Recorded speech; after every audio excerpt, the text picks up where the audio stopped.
Big U might just be the most hated man right now with all the wild allegations stacked against him, from being accused of running a full-on Mafia-style operation in LA and extorting rappers. Gene Henley Jr., a career criminal known as Big U, who used his contacts and leadership role in the Crips criminal street gang, the entertainment industry, to further his own criminal enterprise. An enterprise engaged in murder, extortion, robbery, human trafficking, COVID fraud, and other felonies. To allegedly being the mastermind behind Nipsey Hussle's death. Big U ain't in the hood when Nip come through the hood. The little homies ain't looking at Big U, they looking at Nip, cuz. Yeah, Nip was getting bigger than the set, cuz. And don't nobody get bigger than the set is what I was told. So they killed that. And with everything that's coming to light, people can't help but wonder, could a higher power have put Big U in his place? Let's dive in. There's no doubt that Big U is a boss in the streets, especially as the leader of the Rollin' 60s Crips. But a lot of people can't help but wonder, if Big U had ever crossed paths with Suge Knight, would Suge have put him in his place? After all, Suge was once considered the most dangerous and gangster CEO in the industry. Suge Knight is a mythical figure. The controversial CEO of Death Row Records. The most feared figure in all of hip-hop. His size was intimidating. Knight had been on probation for a 1992 on 2 aspiring rappers. In an interview, Big U claimed that if he hadn't gone to prison when he did, Suge wouldn't have been able to run the streets like he did with Death Row. Were you out when Death Row started to build up and Corrupt started? Not at all. You were in jail the whole time? It never happened when I had no Death Row. What do you mean? I love Suge to death, but he definitely wouldn't have been moving around LA like that. According to him, Suge and his crew were only able to move the way they did because of the riots and the unity that came from that era. What was able to give rise to Suge, to the growth and Suge to move like he was the riots. The unity from the riots and dudes not tripping and wanting to gangbang on each other. Now, no doubt Big U was a monster in the streets back then, and the Rollin' 60s were a force to be reckoned with. Big U was a monster in the streets at that time. Then he was more reactionary and proactive with the cripping. And, you know, 60s are a major force. But a lot of people aren't buying that he could have really checked Suge. If anything, they believe it would have been the other way around. Because let's be real, Suge's reputation speaks for itself. Intimidating, ruthless, and a straight-up bully. He's a beast, he was a bully. Good night, how you doing? Don't kill me. All right, bye. I'm talking about slap men hard. I'm talking about an open fist across their face. People say he was the type of guy who could walk into a room and have everyone shook. First time I ever seen Suge Knight with my own eyes, I was at the Vibe Awards, right? And the man walked in and everybody got scared. And a big reason for that was his crew. Suge surrounded himself with mob Piru members, some of the most dangerous dudes in LA. He also had ties with other deadly gangs and wasn't afraid to use them for intimidation. Just look at what happened when 50 Cent was filming in Da Club. Out of nowhere, someone shouted, "Suge's outside." That one sentence sent the whole set into chaos. He came, it was like, "Suge's outside! Suge's outside!" Everybody he was running, dropping, like, man, everybody going, I'm in front of the camera like this.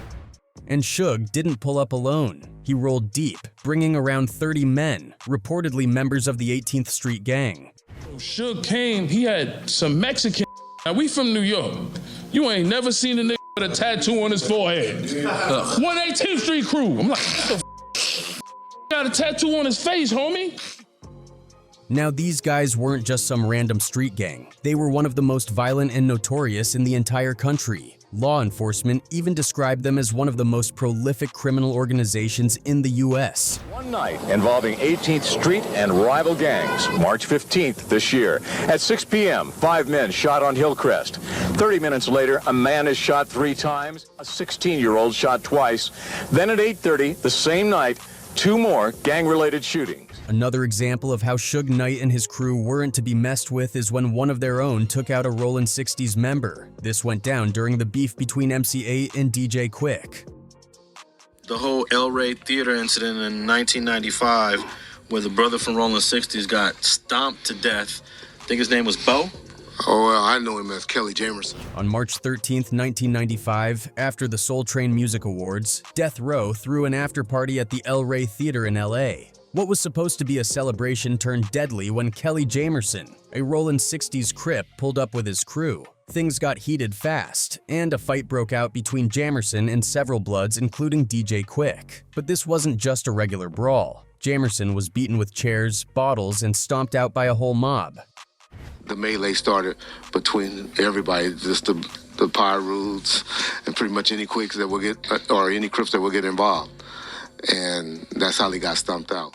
Eyewitnesses later claimed that Suge Knight stood by watching the whole thing go down and even shouted, "Y'all get that dude." Jamerson's injuries were brutal. He was rushed to Cedars-Sinai Medical Center and placed on life support. Sadly, he didn't make it. He passed away the next day. So yeah, people feel like if Big U ever had an issue with Suge would have handled him. No question. In fact, considering all the things Big U has been accused of, a lot of people would probably love to see Suge Knight beating his and that desire is even stronger now. On Wednesday, March 19th, federal authorities swooped in, arresting Big U and several alleged members of the Rollin' 60s neighborhood Crips, including rapper and No Jumper affiliate Brick Baby. According to the U.S. Attorney's Office for the Central District of California, Big U was not just a high-ranking member of the gang. He was running it like a full-blown criminal empire under the name Big U Enterprise. The indictment accuses him of a laundry list of serious crimes: murder, extortion, robbery,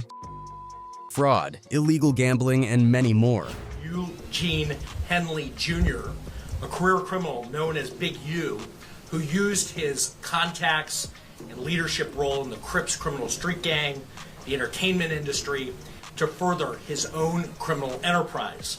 An enterprise that engaged in murder, extortion, robbery, human trafficking, COVID fraud, and other felonies.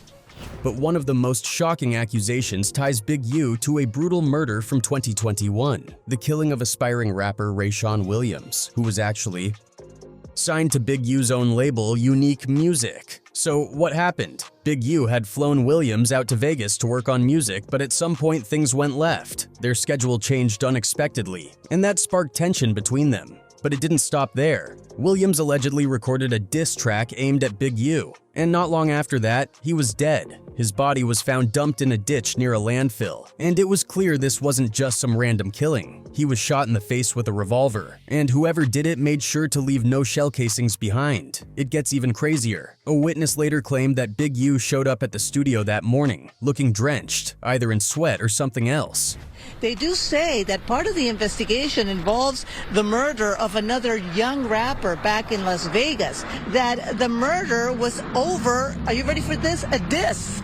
That he had written something in a song supposedly talking bad about Big U, and that is why he ended up getting murdered. But Big U's legal troubles don't stop at violent crimes. Turns out he was allegedly running major financial scams, all while hiding behind the image of community work. And to make things even crazier, NBA superstars like Draymond Green and Shaquille O'Neal got caught up in the mess. Both athletes, thinking they were doing something good for the community, donated $20,000 each to Big U's nonprofit, Developing Options. The idea was simple: help at-risk youth in Los Angeles, fund programs to keep kids off the streets, and actually make a difference. But that's not what happened. According to prosecutors, Big U wasn't using that money for the community. He was using it to line his own pockets. And it doesn't stop there. Big U's nonprofit was deeply involved with the city's Gang Reduction and Youth Development Grid program, an initiative designed to steer young people away from gang life. The city trusted Developing Options, even sending them a total of $2.35 million between 2018 and 2023 to support their efforts. But now, the feds are saying a huge chunk of that money never actually made it to the community. Instead, Big U was allegedly paying himself hundreds of thousands of dollars straight from the funds, money that was meant to help struggling neighborhoods. Now, people are asking, how much of the good work Big U was doing was even real? And how much of it was just a cover for straight-up fraud? Right before turning himself in, Big U jumped on Instagram with a bombshell claim.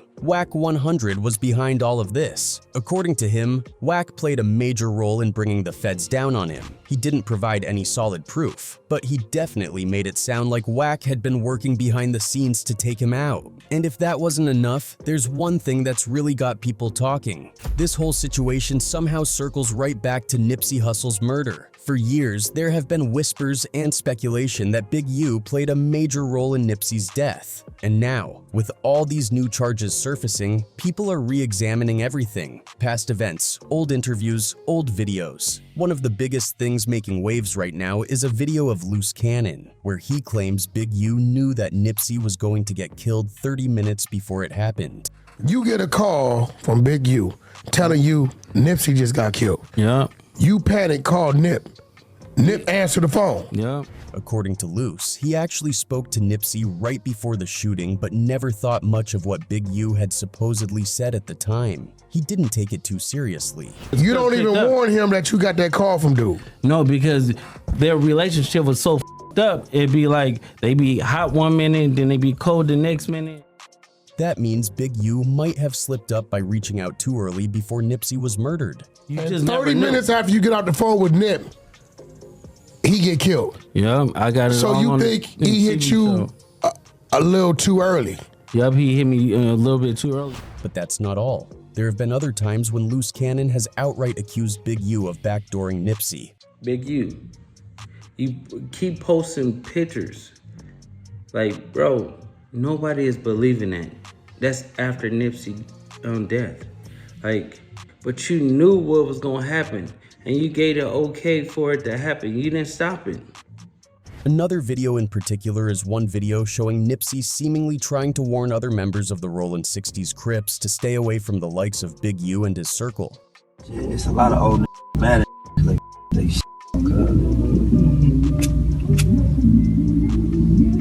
grew up around these wondering why they was so spiteful toward young niggas like that. When you put that together with all the other allegations, it paints a picture that's got a lot of people thinking twice. Another clip that's gaining traction is one of Big U doing a live stream where he literally laughed at a comment about Nipsey. Justice for Nip.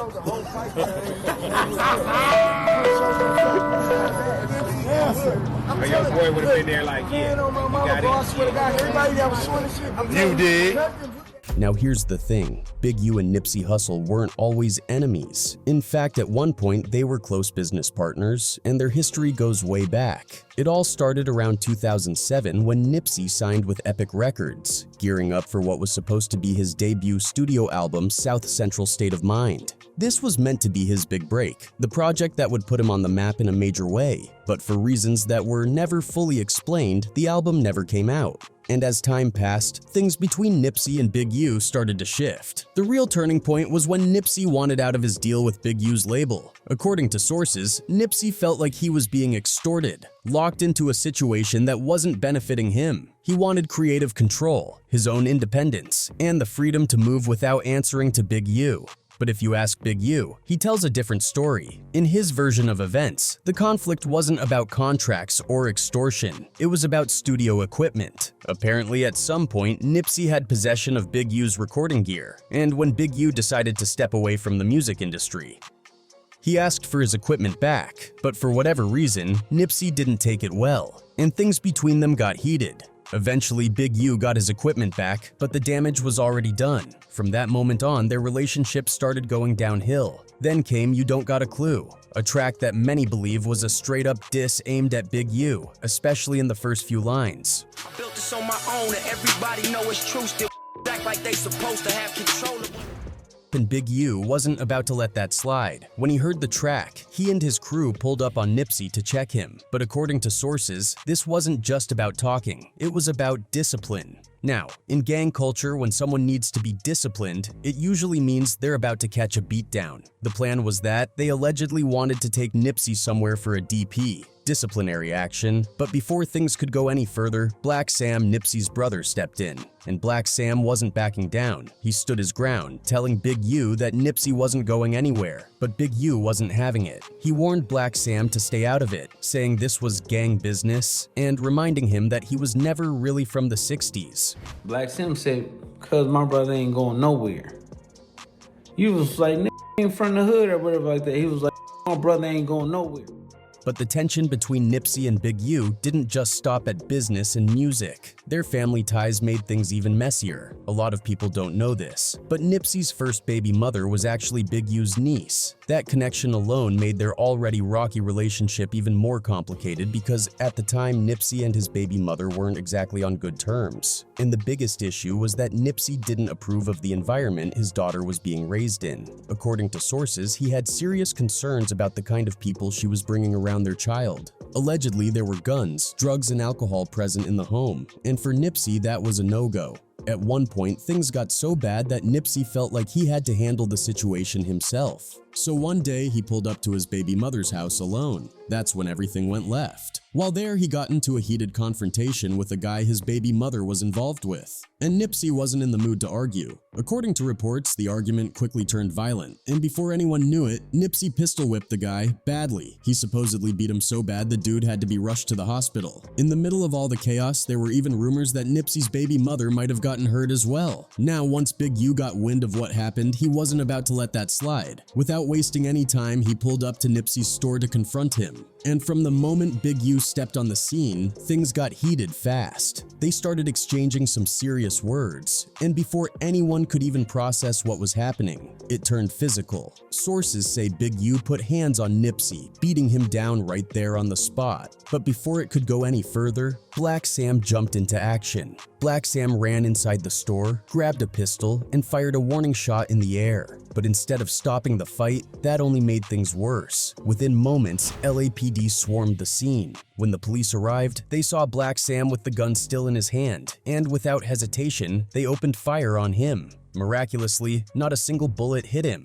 Instead of being killed, he was arrested on the spot, along with Nipsey and Big U. The three of them were taken to the 77th Street Division, but they all managed to bail out the next morning. Despite all the tension, Nipsey continued to rise in the music industry. In 2011, he started collaborating with YG, and that came with its own set of problems. At the time, it was not common to see pirates hanging out in 60s territory, but Nipsey wasn't one to follow outdated politics. When they filmed the Girls Ain't Ish video, Nipsey invited YG to the 60s, and that did not sit right with Big U. He made it known that he disapproved, and Nipsey had to defend his decision. He ended up fighting multiple Rollin' 60s members just to have YG there. That respect was mutual. YG later invited Nipsey into Treetop Pyru territory for another video shoot, and the two built a strong friendship from there. Over time, Nipsey's career skyrocketed. He went from being an underground street rapper to a Grammy-nominated artist. But even with all his success, the issues with Big U were still lurking in the background. At times, it seemed like things between them were cooling down.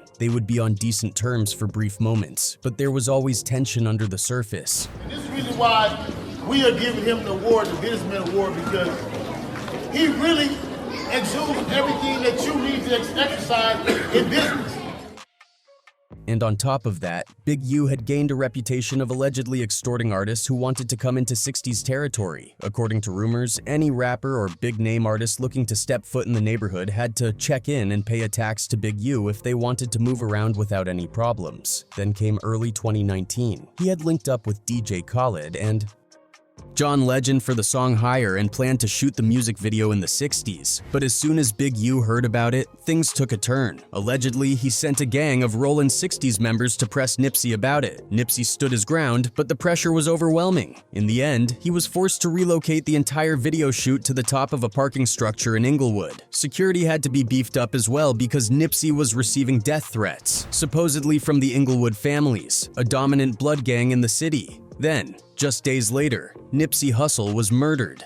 Almost immediately, speculation began swirling that Big U had something to do with it. People started piecing together their rocky history, their past altercations, and the fact that Big U did not attend Nipsey's funeral.